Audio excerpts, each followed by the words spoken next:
Oi pessoal, bem-vindo ao quarto vídeo do nosso curso de História, tá, do primeiro ano. E neste momento nós vamos ver um pouco sobre os povos da Mesopotâmia. Uma das primeiras regiões, como eu disse no vídeo 3, a surgir a agricultura, e onde vão ter a formação, né, das primeiras grandes cidades. Eu gostaria de mostrar um pouco aqui para vocês primeiro, no nosso vídeo, um pouco disso que a gente chama da crescente fértil. A crescente fértil, essa região aqui, ó, onde vocês podem ver, e se vocês forçarem a imaginação, acompanhando aqui, ó, fechando aqui, formaria uma lua crescente. Né, fase que nem quando a gente fala que aquele punhado de estrela é Pégasus, né, é a constelação de Virgem. Aí você finge que você tá vendo aquilo, aí que você finge que você está vendo uma lua crescente. Até porque a lua crescente ela não é para baixo, desse jeito assim, mas tudo bem. O que acontece? Até porque é um mapa, né? O mapa não tem cima, não tem embaixo, também tem décimo. Então podia ser uma lua minguante também. O que acontece? Essa região ela é onde vai surgir os primeiros grandes centros urbanos, né? A formação das primeiras cidades e estados. Aqui é a Mesopotâmia, entre os dois rios, o Tigres e o Eufrates. E aqui é a região do Egito. Nessa aula, especificamente, nós vamos estudar a região da Mesopotâmia. Eu gostaria de falar para vocês que Mesopotâmia é o nome da região. Tá? Nós vamos ter nessa região diversos povos diferentes. Sumérios, assírios, acadianos, amoritas, que são os babilônicos, né, que vieram da cidade da Babilônia, e os hititas. Esses diversos povos, em momentos diferentes, vão dominar a região. Ela é formada por cidades-estados. A Babilônia é uma cidade-estado. Em algum momento, ela vai dominar a região. Então, esse momento vai ser o Império Babilônico. Em algum momento, os sumérios vão dominar. Os sumérios vêm aqui dessa região do sul. Tá? Vão dominar. Então, cada um desses povos são povos diferentes e eles vão submeter aos demais povos ao seu domínio ao longo do processo histórico da Mesopotâmia. Acontece também que esses povos, ao terem essas trocas, eles vão trocar língua, costumes, culturas, tecnologias entre si. Então, de certa forma, essa região vai se desenvolver no entrelaçamento desses diversos povos. Isso vai ser um pouco diferente no Egito, em que os povos vão se unir e constituir um Estado egípcio único. Né? Aqui não, aqui a gente vai ter reinados em momentos diferentes de povos diferentes. Mas o que eu gostaria de chamar a atenção para vocês, ao longo desse vídeo, é a formação de 3 elementos importantes para a nossa ideia de Estado. Primeiro é o próprio Estado, a organização do Estado. A segunda são as leis e a escrita. Na verdade, a gente vai estudar a escrita primeiro do que as leis. Continuando aqui, ó, esse mapa aqui dá para a gente ter uma visão um pouco melhor da região da Mesopotâmia. Tá? Essas linhas aqui são as divisões atuais do mundo atual. Esses países como Iraque, Síria, Irã, Turquia, Líbano, Israel não existiam naquela época, né? Arábia Saudita, Jordânia, não existiam naquela época. Para a gente ter uma noção em que lugar do mundo fica. Aqui está o Mar Mediterrâneo, aqui é o Levante, né? A região da Turquia, e para cá nós vamos ter a Europa. Vamos ter a Grécia, depois a Itália, e vamos ter a região da Europa para cá, se o mapa continuasse. Então nós vamos ter essa região aqui. E esses 2 rios, eles são fundamentais para a constituição desse povo, porque ele vai fazer o que a gente viu aquele processo na aula 3, né, de irrigar as regiões ao redor e permitir o desenvolvimento dessas populações. Vamos começar um pouco falando sobre o nascimento do Estado.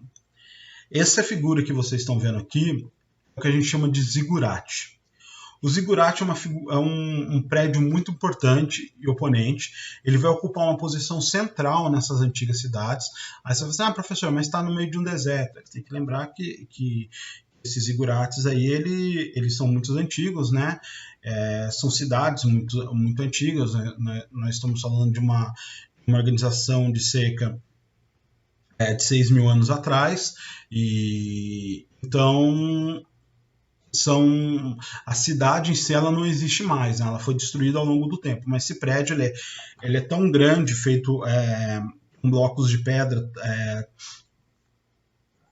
de maneira muito fortificado, que sobreviveu a todo esse período. É lógico que houve destruição de algumas partes, mas de modo geral uma estrutura grande sobreviveu ao tempo, tá? Esse zigurate tinha normalmente aqui em cima uma outra construção, que era um observatório para, obviamente, para se observar o céu. Gostaria de lembrar para vocês que a ideia que a gente tem de signos e de astrologia hoje em dia, de certa forma, nasceu na Mesopotâmia, né, nos povos mesopotâmios, a observarem o céu. Mudou muito, não eram os mesmos signos, mudou várias coisas, mas essa ideia da relação da nossa vida e de entendimento do mundo a partir da posição dos astros e da observação deles surge na Mesopotâmia. O zigurate ele vai marcar para a gente, configurar para a gente a formação do Estado. Por quê? Primeiro que ele é um prédio central que marca um lugar geográfico da centralização do poder. A partir da sua construção, passa a existir um lugar da onde se governa, né, do zigurate. É nele que está essa centralização do poder. Se sabe aonde encontra o líder está no zigurate, né? Como a gente, por exemplo, tem a prefeitura hoje em dia. A outra é a organização religiosa. Nesses observatórios, quem fazia essa observação eram os sacerdotes. E então você vai ter a constituição de uma classe religiosa em que ela vai ter uma ocupação específica relativa, né, ao trabalho religioso, e ela vai se distinguir das outras e vai organizar-se, né, através de ensinamentos. Inclusive isso vai ser fundamental para o desenvolvimento da escrita, para registrar, né, os seus conhecimentos e administração pública, e vai ser desenvolvido dentro desse espaço. E a administração dos recursos é muito importante. Quando aumenta o número da população, você saber quanto você tem de trigo, quanto você tem de água, essa quantidade de trigo vai alimentar a população por quanto tempo, vai durar até a próxima colheita se projeta bons resultados para a próxima colheita. Essa organização passa a ser fundamental quando as cidades começam a crescer.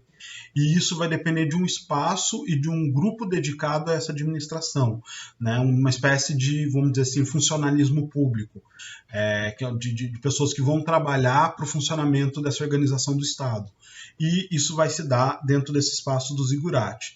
E, obviamente, enfim, né, o governo da cidade-estado, né, o controle dela e dos seus domínios. A cobrança, por exemplo, a cobrança de impostos de outros territórios sob domínio, que vai chegar até esse zigurate, a decisão do que vai ser construído, aonde vai ser construído, quem vai construir, tudo isso parte desse governo, que essas decisões são tomadas nesse espaço que a gente está vendo aqui, certo? Um outro elemento que vai surgir vai ser a escrita. Eu gostaria de fazer um comentário também um pouco abrangente sobre o nascimento da escrita, e acredita-se hoje que a escrita surgiu em 4 lugares diferentes de maneira independente, né? Por exemplo, o nosso alfabeto ele é uma mistura do alfabeto fenício com o alfabeto grego. E depois adaptado pelos romanos, e vai passar por várias mudanças históricas até chegar na gente. Então, a nossa escrita a gente herdou de outros povos, mas ela vai surgir sem um influenciar o outro em 3 lugares diferentes, tá certo? Por volta de 3200 antes da Era Comum, que é uma outra expressão usada para antes de Cristo, eu coloco aqui porque pode aparecer no vestibular, numa prova que vocês forem fazer, é comum. Então lembre, antes da Era Comum significa a mesma coisa que antes de Cristo, é só tirar o ezinho daqui, tá bem? Em cerca de 3200 antes de Cristo surge na Mesopotâmia a escrita. Acredita-se que pela mais ou menos no mesmo período tenha surgido no Egito. Tá? Essas duas populações elas são contemporâneas, a Mesopotâmia e o Egito.